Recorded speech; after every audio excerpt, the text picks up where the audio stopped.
Good morning, good afternoon, colleagues. My name is Humika Ouchi. I am from Independent Evaluation Office of UNDP, and I'd like to welcome you to this EPE session on Peacebuilding Working Group. And first, a little bit about this working group. So, as you know, for all of us conducting evaluations of peace building related efforts programs is a really a challenging thing. And when we think about, for example, how we develop an evaluation design scope, reflecting conflict sensitivities, conflict analysis. There are also issues in terms of data, how we make sure that we have a quality and data with availability. And also, a lot of times the question is how we measure our performance, how we measure our results. Conflict is a very complex. It's something that's caused by multifaceted, multiple factors. But then we tend to we have a tendency to evaluate our own programs and effort in isolation.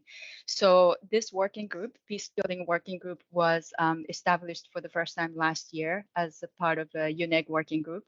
And I think initially 14 agencies signed up for this work. And the co-chair was Peace Building Support Office colleagues and also UNDP.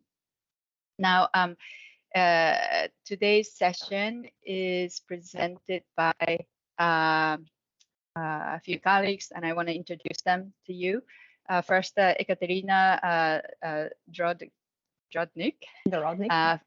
from UN Women, Bushra Hassan from Peacebuilding Support Office, and then Roxana Gomezville, who is going to help us with the chat box and so forth. But just a little bit again about this working group. So there are two work streams in this working group. And the first one was to take stock of currently available evaluation reports, approaches, concepts related to peace building evaluations, which are scattered across all the agencies. And we wanted to put in one place, create some kind of a repository so that we can all tap into this facility. So the first work stream was on that. And then the second work stream was more about improving our own system level capacities in terms of managing peace building evaluations. So today's session actually is more on the first work stream area, which is the discussion on the repository of what we have found through our work last year. And the second part about more system-wide effort, including the humanitarian development peace nexus approach, triple nexus approach, is going to be dealt with in another session, which is coming up in March 31st, with UNICEF colleagues and then others. So that will be something that further explains what we have done as part of this working group. So let's see, shall we actually, do you want to say hello, Ekaterina and colleagues, since all of us are showing our face? Yes, good morning, good afternoon, colleagues. I'm very glad that you joined this session. So as Fumika said, we are gonna share with you our work, actually of the work stream 1, and let me start sharing the screen, the presentation. Yeah, so 2 work streams, and we're focusing today on the first work stream. And the first, I like to ask Ekaterina to show us the summary. And then later on, Bushra from PBSO is going to facilitate the discussion on different agencies' approaches and practices and tools as part of this conversation. So over to you, Ekaterina. So let me start from this side, from actually from the work that has been achieved, the results. So as Fumika said, we have been working since July 2022 to December 2023 2022, where we were more than 11 agencies, but 11 agencies have participated in this exercise. So the idea was to kind of like understand better what does it mean, peace building evaluations, because we all work around this area. Some agencies are more specialized, some of them have done more work, others just like learning. So we wanted to understand what has been done around UN system in terms of these available evaluations, methodology used, definition of peace building, any trainings available. And we try to gather this information in this Google repository platform, trying to summarize the results on peace building and actually trying then to bring these innovations, knowledge sharing among us for better achievement of SDG 16. So basically improving evaluation on peace building. Main areas of our analysis was the definition, or how we call it, approach to peace building, and methods largely used across evaluations. I just present you how this work looked like. It was the Google repository platform. It's an open source where we ask the colleagues actually to put their inputs according to requirement kind of activities. So we ask what is the definition of peace building? Are there any signature products on peace building? Available evaluations, methodology, how this organization is actually working, collaborations. So we try to summarize this information as much as possible across the UN agencies, and then to do some kind of the analysis. So the first finding for us was very interesting, because apparently there is no established definition or approach to peace building concept across the UN system. We asked every agency to provide us what does it mean for you, according to your mandate, what are you doing, what does it mean peace building evaluation. And we found out that every agency has different focus. Here you can see the examples. So for instance, for UN Women, it's actually gender inclusive peacemaking. So the focus is on gender. For UNDP, we're talking about development, because the development actions to prevent loss and find sustainable pathways from the crisis. And you can see, so for other agencies like UNICEF, it's cohesion, because it's about strengthening relationship between and among communities. For FAO, it's prevention, because it's action to identify and support structures. So on. So we see that every agency has its own approach, like with human rights, displacement of the affected population, but we all work on peace building. So we cannot establish like one definition when we're talking about evaluation, how we approach. So it made us think that peace building definition focus across UN systems, actually, we should take it as an next approach. So we should take it everything together. It's not about like working on peace, on prevention, but working on gender, on development, on cohesion, sustaining peace, humanitarian development, peace nexus, human rights protection, displacement of other affected populations. Everything is together. And I'm saying we worked only with 11 agencies. And I'm sure that your agency might see peace building differently. This exercise is still open. What we're trying actually to do is to continue with this work, and we invite other agencies to join us in this activity to support us in actually finding the best solution, how to approach peace building evaluations, how we can classify them, how we can define this work, and what is actually the methodology. The second, try what we're using is, let's see what are these peace building evaluations available across the agencies. And we saw that there are some UN agencies that did some of the evaluations, so they're not very, expert in this area. Some of them approach them differently. Others are just learning, because they might start work on peace building, and they're interested to learn the methodology, to learn how to approach them. So we just summarized available evaluations on peace building across different UN agencies.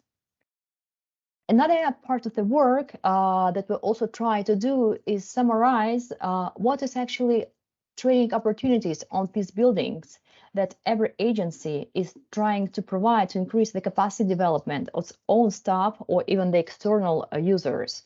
So we found out that UN Women does work, Training Center, UNDP, UNICEF, FAO, UN Secretariat, but I'm sure there are other courses available as well. And again, we're actually asking you to join us in this activity, in this very important part, because the scope of this exercise is to develop some kind of guideline that we could use across all agencies and use it in peace-building evaluations. I pass the floor to Fumika actually to explain what we have found in terms of methodology and what are the next steps of our work. Okay, so on this, for each of the evaluation reports that are that was made available to us, we did have a quick look at how the evaluations were conducted, and we saw different agencies use different tools and approaches. But here there's we have some examples of the approaches and data collection tools used and final products being produced.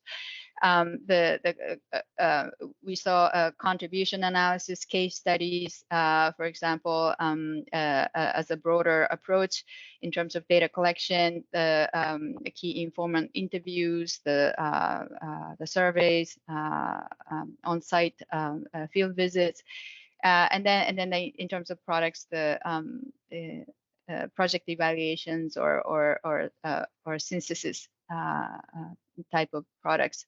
But then I think all in all, I mean, this work has just begun, and then it's only participated by just a few agencies. So this is something that we would like to expand. So far, though, the main message from what we have is really that we seem to be approaching peace building evaluations in the same manner as when we conduct our own evaluations for our programs. And so we're hoping to expand the effort this year to have more agencies input, and then to dig actually deeper into the methodologies used in each of the evaluations. I will now invite Bushra because for a general discussion, because I think it'll be good to have discussion on this, because this is precisely we wanted to do, invite the participants. We have a lot of participants today, so discuss with you how your agencies are approaching the evaluations. Any challenges that you could share with us, also different approaches and methodologies. But then over to you, Bushra, who is joining us from PBSO. Yeah, hi everybody. This is Bushra Hassan, the Senior M&E Advisor with the Peacebuilding Fund. I work with PBSO. Now, the questions and the discussion is before you. The general idea we have is we have a working group, and the reason it's called a working group is because we're constantly working on trying to explore what methodologies exist, how can we improve things in a more harmonized, collective way. And we also want to learn from each other. So this is not something that's a policy where everybody, you ask and we tell. It's actually, it works the other way around, where we benefit from your practices, your knowledge, and see how we can showcase it to everybody else, how we can embed that, how agencies can also learn from each other, and really to showcase the practice of evaluations. So we have just set up these 3 questions for you to start a conversation. Of course, feel free to go beyond these as well. And because this is about UN as a whole, so our conversations are less about agencies and programs. It's also in your experience as a person, as an individual, as somebody, what have you seen and what could you tell us? So our first one is, how have you approached evaluating your peace building efforts? So as we know, humanitarian is different, development is different, peace building is different. How do you evaluate the effectiveness of your work? Is it something that you've done differently? Would you approach working in certain settings differently, the mandate being different? The other is, what definitions that some of them that we shared with you resonate with your work and evaluations? And essentially, how is it different from conventional evaluations? And third is, we all understand that it's challenging to evaluate, even to monitor, but especially because sometimes for a lack of monitoring data, evaluating in peace building context. Please share your experience with us, any tools or methodologies or approaches which helped you, so that perhaps everybody else can benefit from your experience. So we're just opening the floor. Feel free to raise your hand, and we're keen to hear from you. Hi, colleagues. Hi, everyone. I thought maybe I would start since nobody else was raising their hand. So no, I'm Emmanuelle Bernard. I'm a program officer at the Peacebuilding Fund, also part of the Peacebuilding Support Office. I'm really happy to be able to join today because as a program officer, you know, most of our work is about the life cycle of the development, the design, the development, and then the implementation of peace building projects. And so, you know, the question of evaluation is on our mind from before inception until the time that we receive actually the final evaluation, get to read the recommendations and try to learn lessons from that to feed into our future programming. And so we have a lot of pressure around that, and it's a huge challenge. So maybe one point of contribution and then a question. From my individual perspective, and I'm no M&E expert, although I'm learning obviously over the past 3.5 years, and even before that, you know, bits and pieces of M&E, but point of contribution is, you know, the range, and it's what you were saying when you presented, right? There's so many different definitions of peace building because it's so context specific, right? That the range is so wide that what I use as a PO is really the conflict analysis, right? So first you give me a conflict analysis that identifies conflict risks or conflict factors or conflict root causes that explain to what extent these are contributing to violent conflict. And you explain kind of the details around that. And that's the basis. So anything we do needs to address that. And then when we evaluate what we've done, we evaluate against the original conflict analysis to see, well, has these factors diminished, subsided? Have they been mitigated? Is there less violent conflict? So it's really a case-by-case basis.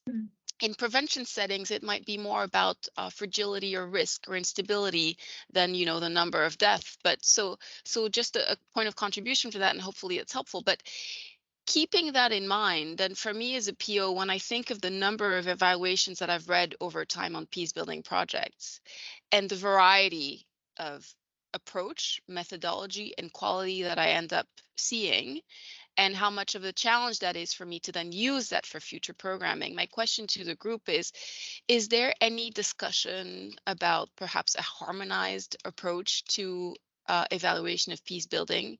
So knowing that maybe it won't be perfect because there's so many varied points of view, but at least one common harmonized approach and maybe even a guidance that we can all within the UN congregate around and then have agencies, funds, and programs, you know, kind of a more or less joint methodology to help approach these. Thanks. Over.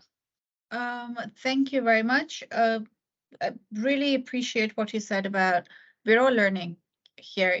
You know, even as evaluation advisors, we're still constantly learning. And this was actually very useful to see because a lot of people evaluate against theories of change, but theories of change are also quite limiting because we do want to look at the larger impact and not just what we've done, and especially if you have a joint program, then you do want to look at the collective effort and not just about the work of one or two agencies.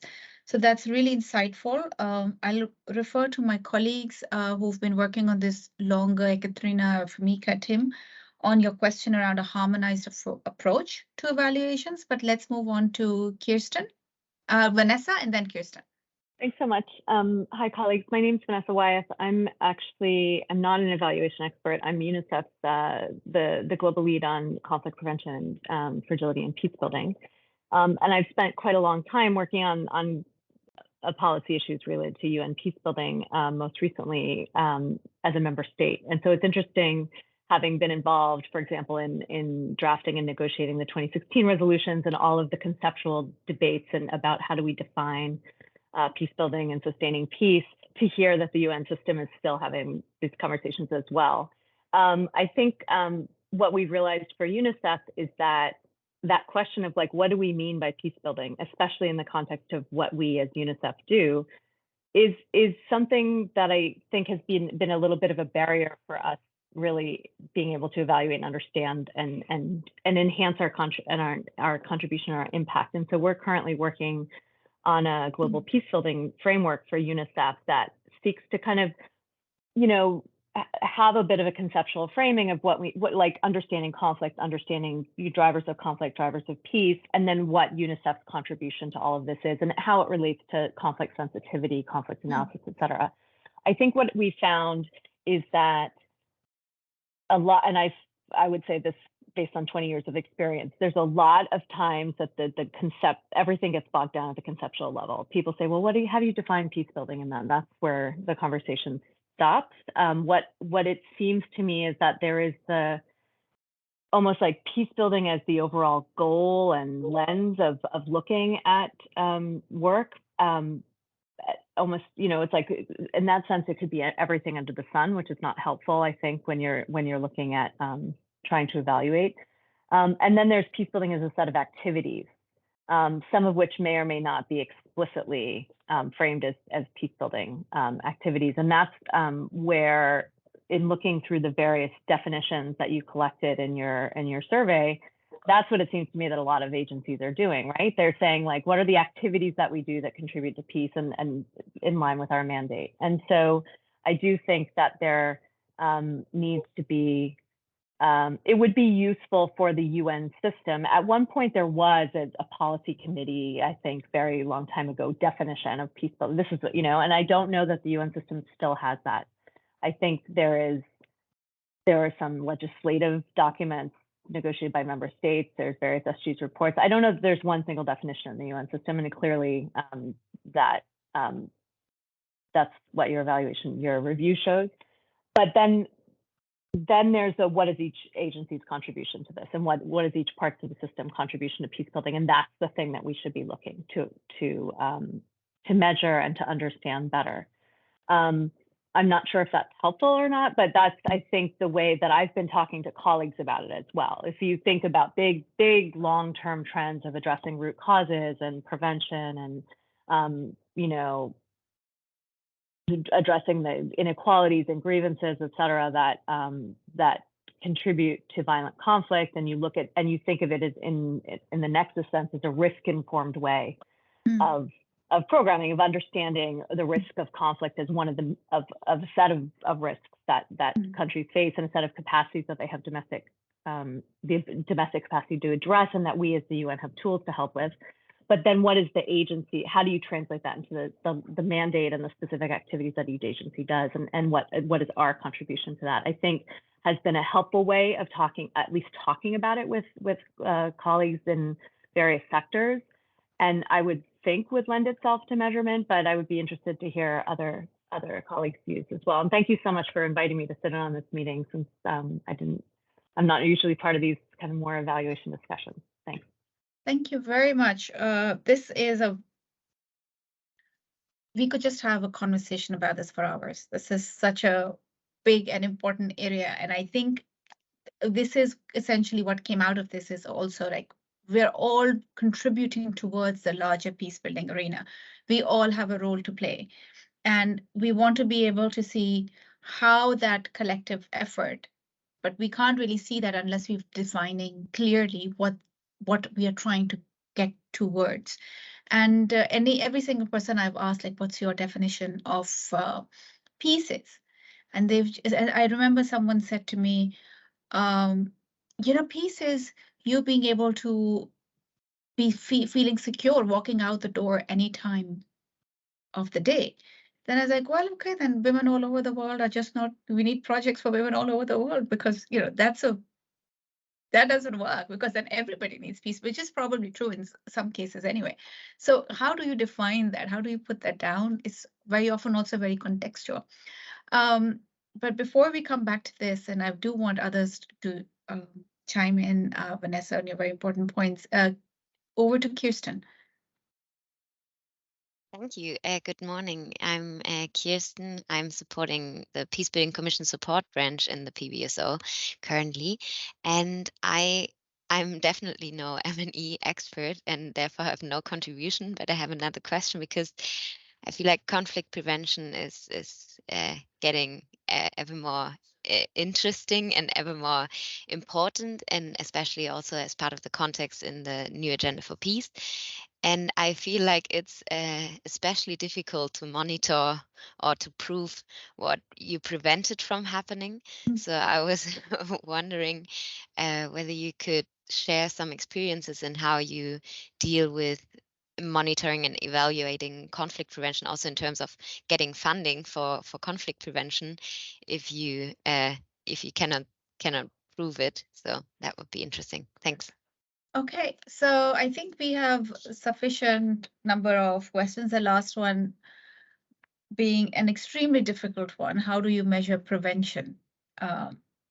Whether or not we've been able to prevent something, it's a perennial question. Similarly, it's not just around conflict, but also around, in my previous life, I was also working on disaster risk reduction and resilience around there. And it's, well, fewer people died was one of the things, or fewer assets lost or fewer houses destroyed because of a certain flood or an earthquake was a measure of, but you don't know, what if we hadn't done that? Maybe it still wouldn't have affected the floods, the houses anyway. So you can't really measure.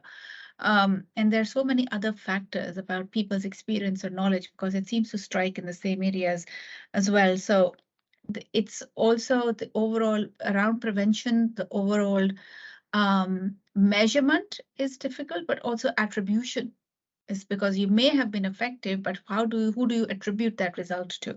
So I'll just go first to Emmanuel's question around harmonized approach to evaluations.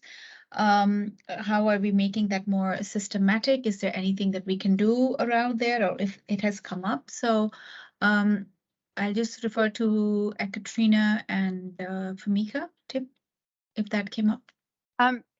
Well, from our last year's work, this is something that I think we want to eventually aim for.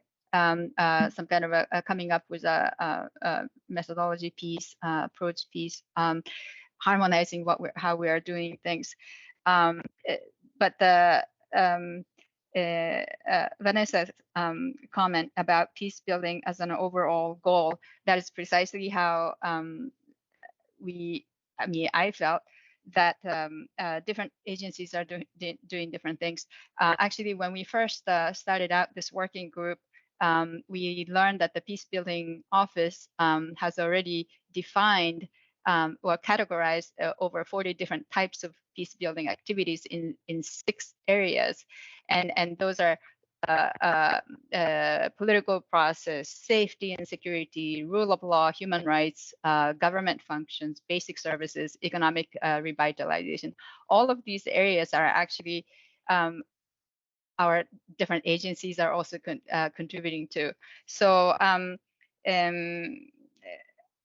think as one of the slides that Ekaterina had, we seem to be approaching evaluation of these different agencies, programs and efforts using our regular sort of mindset.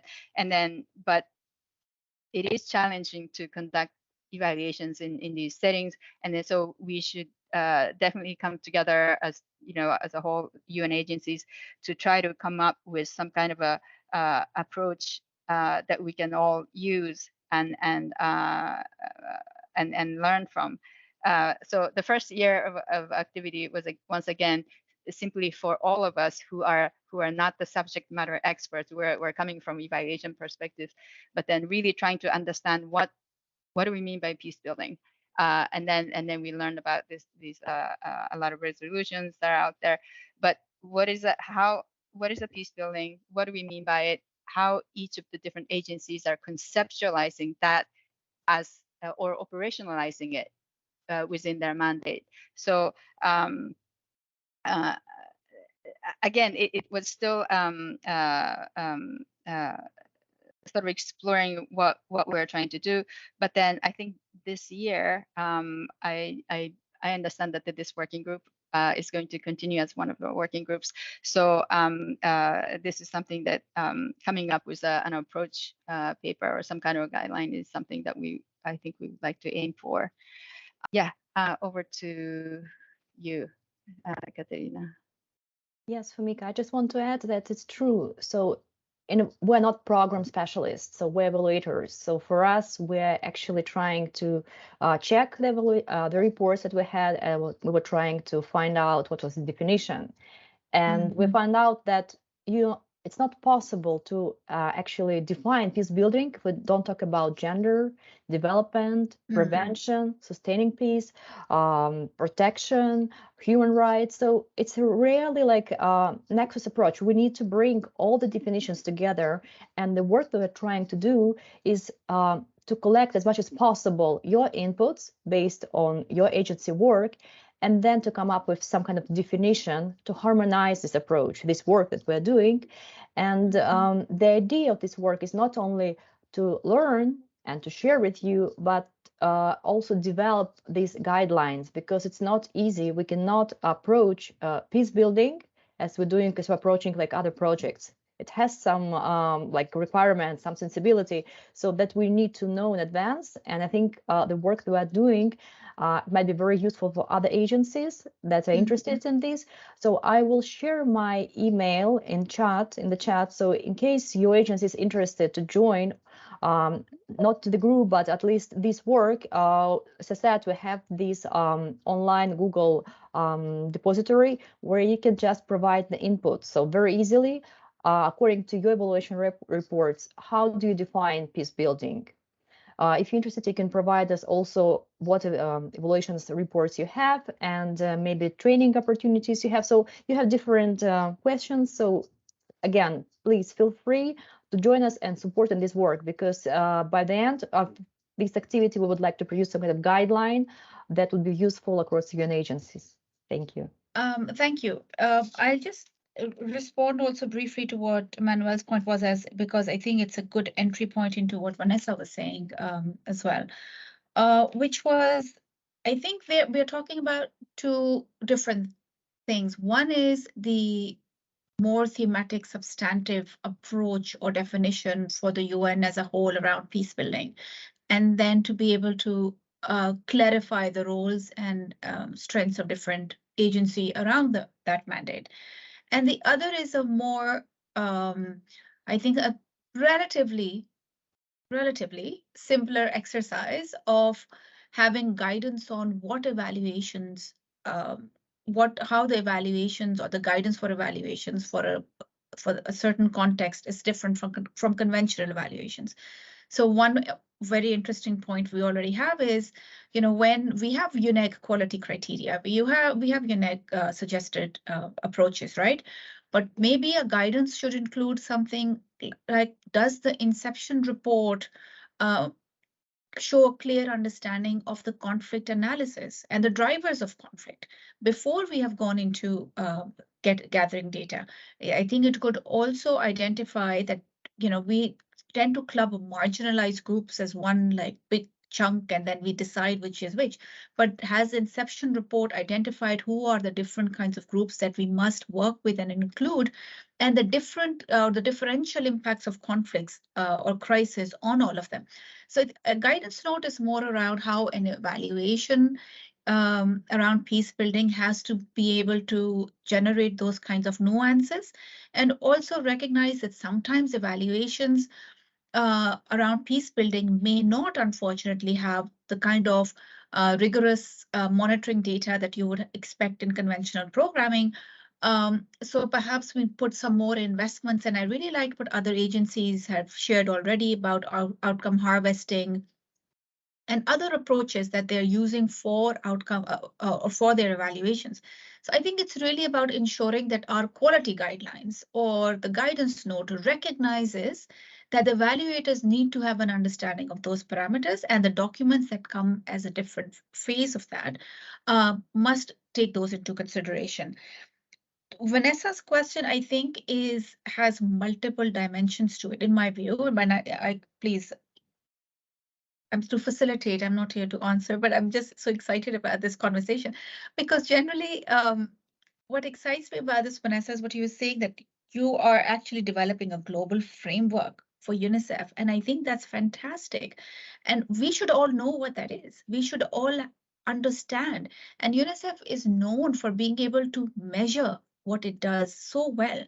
And there are so many things that we should be able to share across and say, well, if I work with UNICEF, maybe UNICEF can also help measure the collective efforts of what we're doing. And within those measurement of collective efforts, we would know that this was UNICEF's framework and this was part of our value add. And then we collectively said, we went in together and this is what we were able to do. So just the fact that you're able to define for UNICEF and knowing UNICEF, you're not just going to stop at a framework, you're going to go lead it to methodologies because you have that rigor and you have that experience and that kind of institutional, backup to this. It's so fantastic that everybody will learn and follow your lead around there as well. But opening up to everybody else, so I stop talking, is also how are we, not just what we are measuring for ourselves, how are we approaching the measurement? And I liked what she said about understanding each agency's contribution, but also how it lends itself to measurement. And I think it's easy to define, this is what we do, this is what we do, and this is what you do. But then how are you measuring that? And if anybody has a response to that, I think that would be really good. And then we can talk about measurement around prevention. And I would actually really appreciate after this if Jason could come online, because I'm really excited by what's going on in the chat. So perhaps we could hear. So let's talk about any experiences for agencies around measurements of their contribution to peace building, and also any exciting experiences you may have. It may not be an organizational approach, but it could have been just in your experience. How did you measure for evaluations or to support strong evaluations? Thank you, Bushra. Maybe just to summarize a bit what's in the chat. So Jason has already, I think that there's some discussion in the chat about the topic of attribution and also measurement. And I saw that Jason has already put up some comments of using self-reported changes, also using proxies depending on what we're using or what we're trying to measure, and even posing some additional challenges such as the time frame or when do we evaluate, because then we know that peace building is an ongoing process and it's something that perhaps we cannot measure after 6 months after the project finalized. And I think that this is something that I also can echo at the place of UNITAR, because we are very much a project-based organization and we usually have to conduct evaluation within a specific project timeframe. But then when we evaluate, we are only doing it 6 months after the intervention has finalized. So how we can deal with these challenges as well. So I see that this is also in the chat, but yeah, if Jason maybe can explain more and share ideas, that would be great, I think. Hi, I'm happy to come in, but thank you. And I'm sorry for flooding you with the chat, but I thought I'd put it in for the purposes of the record. So I'm Jason Applon. I work with IOM. I'm the lead on the peace building unit in IOM. So I don't do evaluations, but I have to think about them a lot. And I think the point's already been made that the underlying analysis and the theory of change is really the flip side of the monitoring and evaluation question. You have to have them align. You have to be measuring the things that you thought you were going to affect, and you have to be fairly accurate in your assessment of the problem. I mean, I think I would make a couple of points. I mean, I've put in a few of the things that have been challenging for us, and some of the ways we've tried to work around it. I heard the reference to outcome harvesting. And I would say that just in that thread, I think it's important, as was mentioned, that this is a really complex interplay of factors, and usually our programming is focused on trying to affect some aspects of it, but not all, because we can't. And as a result, the programs frequently have unintended outcomes, some positive and some negative. And if you work strictly to a log frame, my experience is that you tend to put blinders on and only look for the things that you are trying to measure. And I do think while it's extremely difficult for evaluators, but there are some techniques, it is important to sort of broaden out the perspective and say what are the effects that occurred as a result of our involvement. It's a little bit of an offshoot or a spin-off of conflict sensitivity, which is to say, we're entering into a dynamic space. We become an actor in that dynamic space. We have a theory about how we're going to contribute positively, but let's see what the results of our involvement have actually been. And when you do that, when you open yourself up and you allow some data collection around what were the effects of our participation here, you can often see ways in which you have positively and hopefully not, but negatively impacted the conflict dynamic. And that can often surface really important evaluative information. I'll give you an example. We frequently don't look at the ways in which some of our systems impact conflict, procurement, human resources. I recently had a conversation with a colleague who said there was a human resource system requirement, which from a human resource standpoint made a lot of sense, that you had to have local employees had to have a government ID and a bank account in order to be hired. And well, systematic exclusion of certain people in the country in which we were working meant that they didn't have access to a government ID, which means they didn't become part of our staff, which means we had an underrepresented population, exactly the population we needed in order to work with certain groups on the ground. And surfacing that emerged out of a dialogue about what were the positive and negative effects, and we followed that trail of not having the right staff to realize that we had this system problem, that our system, though it was designed for human resources, was also creating a bit of a hazard with respect to our conflict, positive effects on the conflict. But similarly, we can introduce resources in a resource-deprived environment, thinking that we're going to facilitate social cohesion by getting people working together on a project of common interest and creating a positive social dynamic. But as soon as you put resources into the environment, you may very well find that there's elite capture. You may find that power structures emerge that were not initially visible during your analysis. And those people are trying to capitalize on the resources you've brought into the community that are supposed to be for everyone. Now, if you're only looking to measure the effects narrowly in a log frame, you don't see that. You have to ask these kinds of questions in a broader sense. What is it that resulted as a result of our work in the field? And I think that's it's a challenging issue for evaluation, but I think it creates a really interesting baseline, at least, for understanding the way in which our programs have interacted with the environment. And then you can dig deeper on some of these things and see effects. I think also, and I raise that in the context of outcome harvesting, because I think that's in many ways the principle there, is trying to see what some of the effects were as a result of our involvement. I'd come back to the proxy indicators too, because I do think that there's a cascade of effects that we're trying to have. And frequently we're working on one dimension of a problem, let's say social dynamics between two groups in a community, but that manifests itself in many ways. There's resource competition, there's historical inequities and exclusion, systematic exclusion. There's ways in which the state actors may preference one group over another. And those things may not be things that you can necessarily affect. But I think it's important to look for these proxy indicators and the self-reporting from people to see if they believe that the situation has changed for the better for them. And while there are certain validity issues about asking people whether things are better or worse, there is a value in that.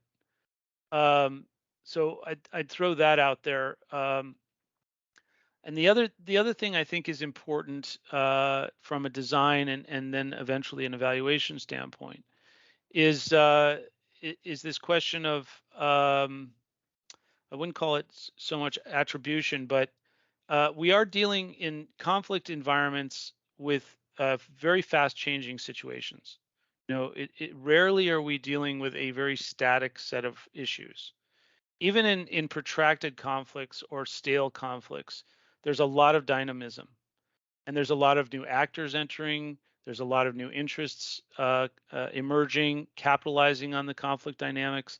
And so I think it's a moving target. You know, it's a very difficult thing to pin down, which really creates a challenge both from a project design and implementation standpoint, but eventually from the evaluation standpoint. So, you know, I don't envy an evaluator trying to tackle the fact that the problem set as it was defined when the problem was when the project was first being conceptualized, it may not be the same set of dynamics that are in play at the time you come in to evaluate, and that is true in the course of implementation.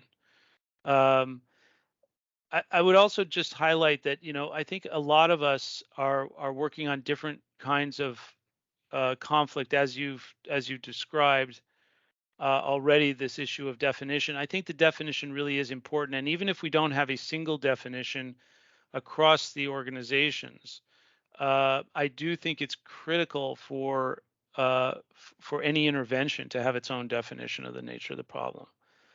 And that has got to be tested over time.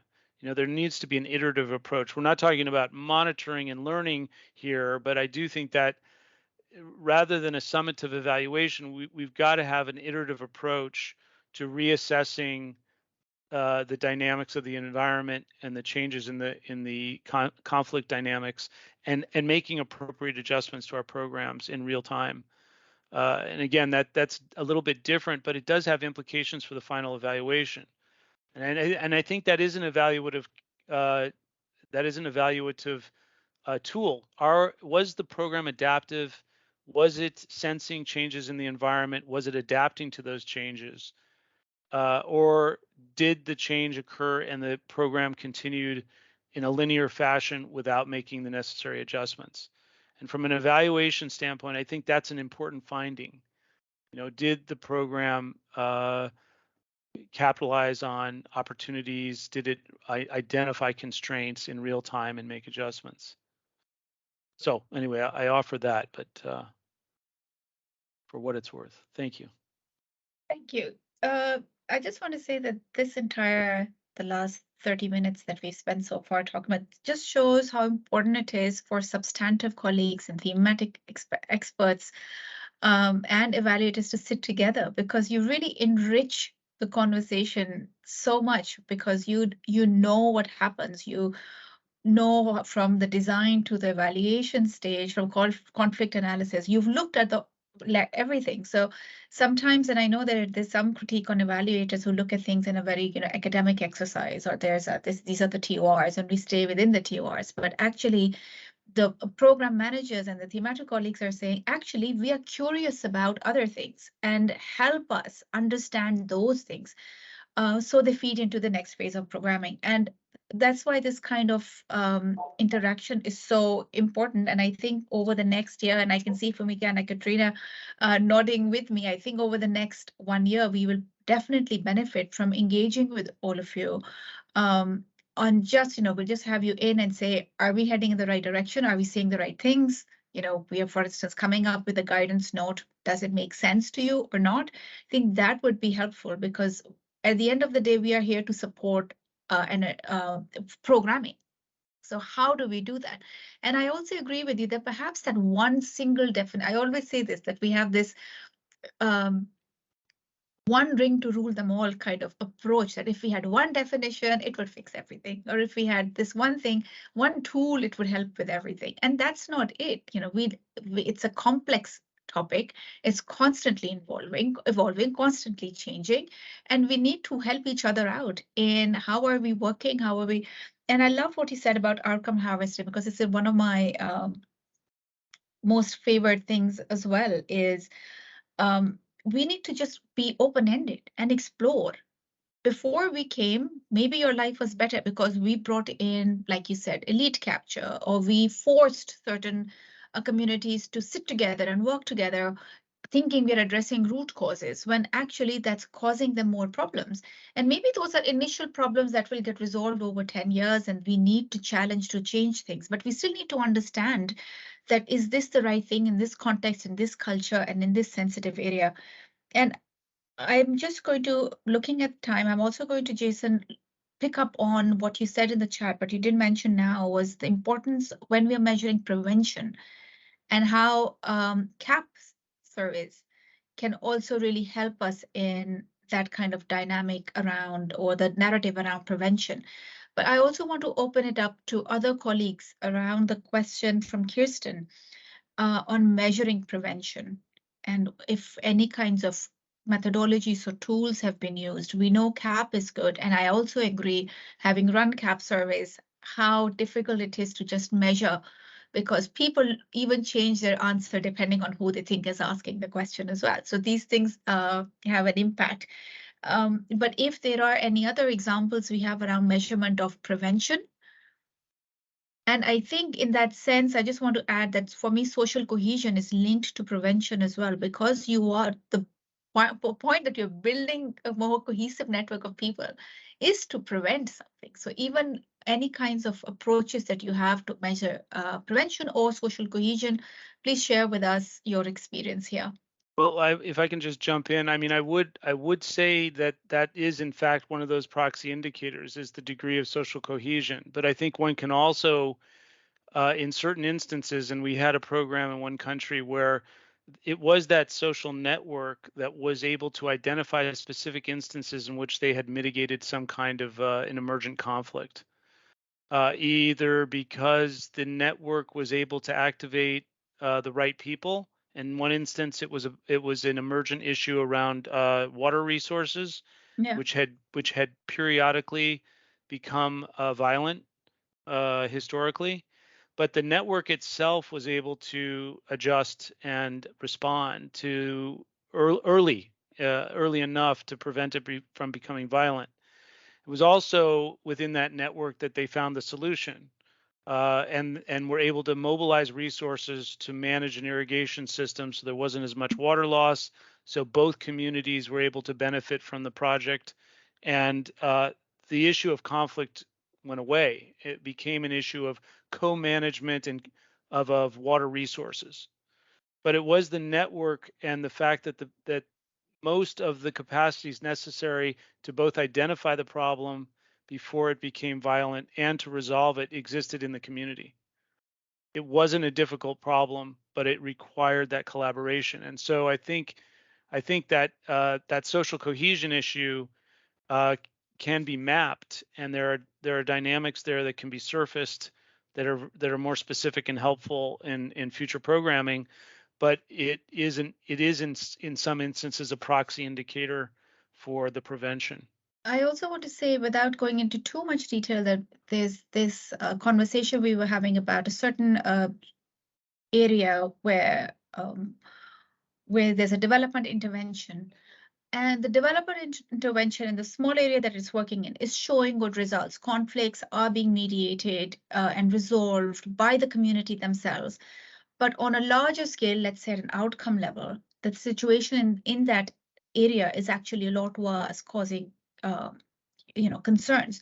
And I think in a world where we have our interventions and we are able to do small little bits of good, or have these pockets of peace around, and these good practices, in a world where everything else seems to be falling apart, it becomes all the more important to recognize that, even in chaos, peace does find a way to flourish.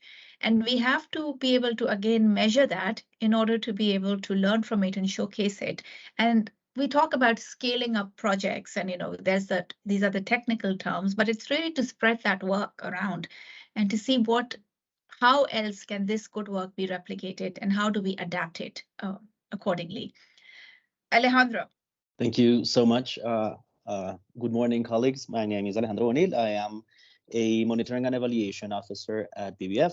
I do have just a quick comment about not, the essence of what we want to evaluate, which is peace building, but how are we actually making operational our evaluations, right? So particularly, I think the issue of data availability is quite a big challenge for every single evaluator that is going to either evaluate a joint program or a single program or a portfolio of different peace building programming in a specific country, because sometimes there are holders of that data and they will not share it, or they will share it at a very high cost.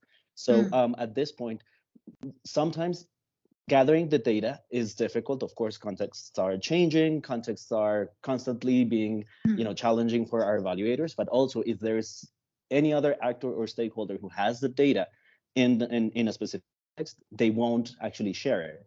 So I want to just, leave it as an open comment that we definitely need to factor in, if we are trying to do some sort of a guidance note. We need to factor in the fact that, unfortunately, data availability is quite difficult, and it makes our life way more difficult to actually conceptualize, different changes or results or even impacts of peace building of peace building interventions in specific contexts. Thank you. Sorry. So what Alejandro is saying is, when we talk about social cohesion and cohesion in other parts of the world, then within the system itself, we need to be a little bit more cohesive and share information and knowledge so that we can collectively measure. And I think this goes back to what the point that we were making earlier around, we've talked about the contribution of individual entities, but also if there is one of us is good at something in a certain area, then they should be able to lead the process for the rest of us, because we are all essentially there to support people in a country. We're not there for ourselves, we're there for the country. So if we can collectively come together and say, let's measure how we did things together, and one agency is good at it, then go ahead, do it. It's less about competition. It's more about saying, the UN collectively has a role to play. We all have our bits and pieces, but together we can do it better. And I think that kind of cohesion we just need to build in ourselves, which is why we have this interagency group that you're all welcome to be part of. And I can clearly see that there are going to be some invitations coming your ways, because we're so keen and happy to learn from all of you. I just want to make a quick point. Alejandro I think raised the point of, I think we've been for quite a long time. I feel very tired of saying in our evaluations, data is not there, more data has to be generated. In my view, there's quite a bit of data out there. UN missions collect, because we are talking about peace building, and these are conflict affected countries, many with some kind of missions out there. And they collect on monthly basis, on weekly basis. And those informations are available. They make it available to me as an evaluator, so it should be available to the UN agencies, including UNDP. But it's about, I see the gap is taking that information and using it on a real-time basis. It seems to be a limitation, because we all have a certain way of doing programs. Once it starts, we don't anymore look at the emerging data. So I find recommendations and more data is problematic, because we are again generating parallel data, which may be an issue. Just a thought. Alejandro, I see the point you make, though. I think this is also about the different country context, the amount of investments and the amount of programming being done.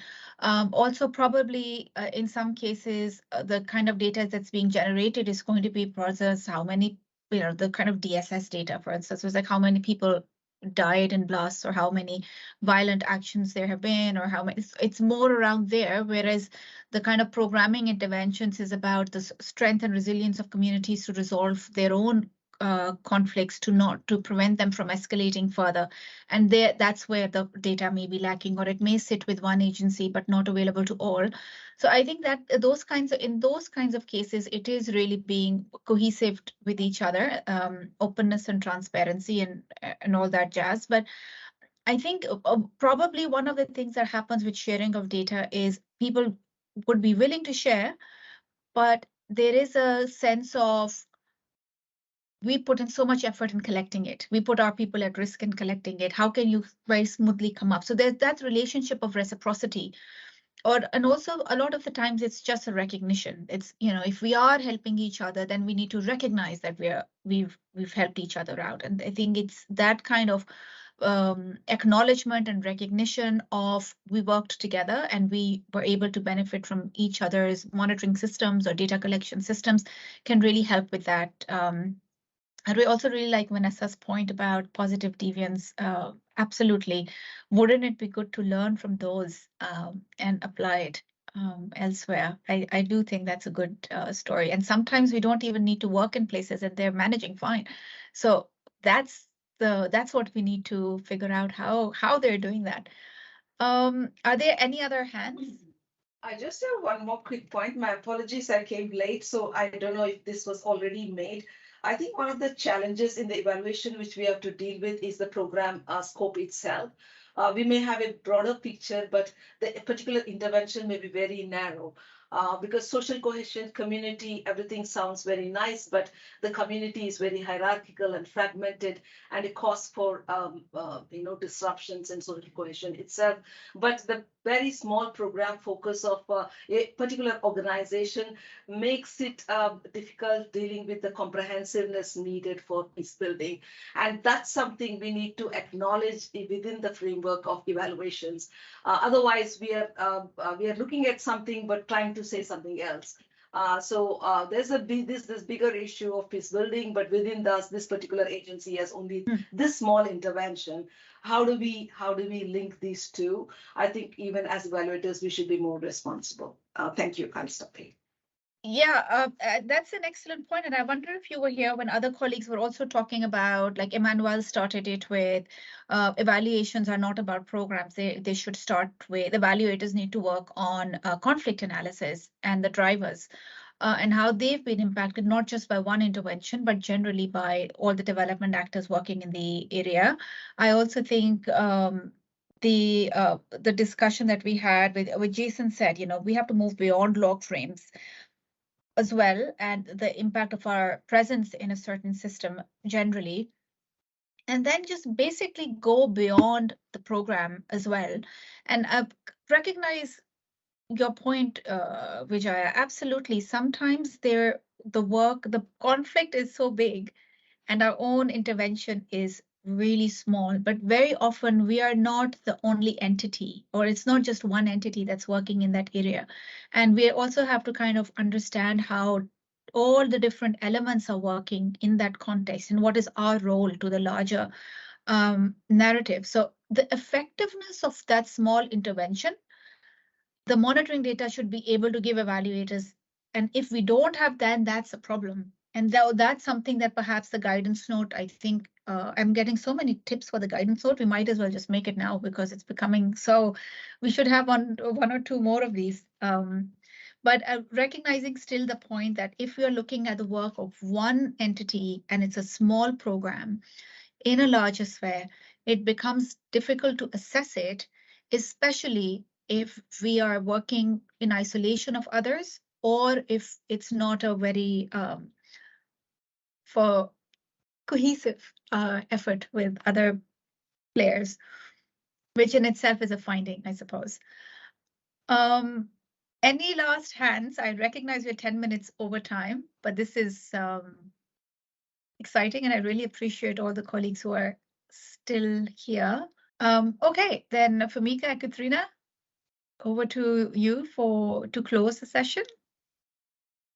Sure. I think this was we meant to have this a session for 1 hour, but then obviously I think we can talk a lot on this subject, and I think Vijaya's last intervention was really helpful, and then actually good segue into our second session in March 31st, where we're bringing this discussion to the whole under the whole framework of triple nexus approach, humanitarian development, how peace, these three elements needs to come together. So that dialogue, there'll be more dialogue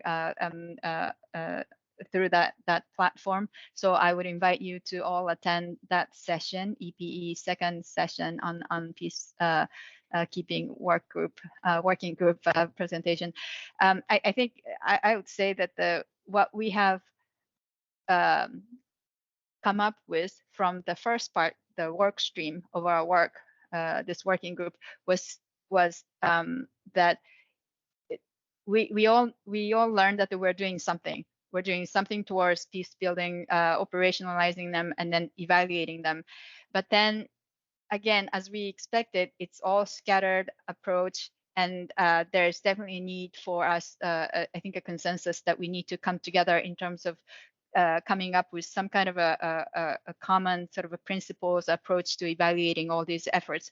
So a lot of great, I think, insights coming in, came in today from our program managers from different agencies, the UNICEF, the IOM, and PBSO colleagues, and then others. Thank you so much for participating in this discussion. We're only starting. Again, the repository information is just a starting point that really made us realize that we're all doing something. The reports are out there. We have started talking, but we need to come together. So hopefully at the next EPE session in March, we'll be able to have a more sort of deeper dialogue, diving into how, discussing how part, the methodology part, how we can come together, tapping into a lot of great inputs, I think, raised today in this very short session. So if it's okay with you, I think we should close now. But thank you all very much for your participation, and thank you to our presenters. Thanks very much.